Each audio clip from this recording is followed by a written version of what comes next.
Je ne suis pas heureux, je comble le vide. Je comble le vide en pensant que c'est en comblant le vide que je vais être heureux. Je ne suis pas heureux, bah, je bois. Je ne suis pas heureux, je me drogue. Je ne suis pas heureux, je prends des anxiolytiques.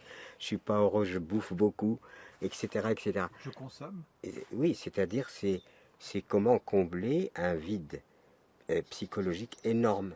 Je ne suis pas forcément aimé, je ne suis pas forcément dans... Voilà, les choses qui me sont indispensables me sont confisquées. Alors que si vous allez dans l'organisation de l'humanité depuis les origines, l'humanité s'organisait en groupes sociaux restreints. C'est-à-dire le groupe était dans lequel il y avait, chacun avait sa place, son rôle, il y avait cette proximité fraternelle et conviviale, et les gens étaient très en sécurité, parce qu'en fait, on savait qu'on pouvait compter sur l'autre et qu'on constituait un groupe social. Quand on est passé dans le nouveau paradigme de la modernité qui est né en Europe, la première victime de cette modernité, ça a été l'Europe. Pourquoi? Parce que les voyageurs du 16 ou 10e siècle, enfin peu importe, disaient que quand on circulait en Europe, on avait des communautés, des ethnies, des tribus. On n'avait pas c'était pas la nation.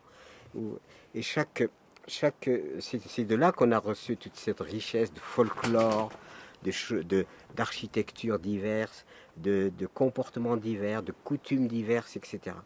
Et donc l'Europe a généré l'idéologie qui a nivelé tout ça et qui a dit il n'y a qu'une seule idéologie à prendre, c'est celle de la modernité, technico, scientifico, enfin tout ce qu'on voudra, et que même les paysans qui ont préexisté avant, et cette grande civilisation agraire qui a traversé des siècles et des millénaires, c'était du passéisme, c'est de l'obscurantisme.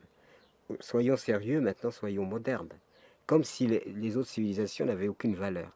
Et c'est comme ça que l'idéologie, insidieusement, s'est installée. Ce n'est pas anodin que le premier génocide qu'a commis l'Europe, c'est la guerre de 14. C'est la décapitation du monde paysan.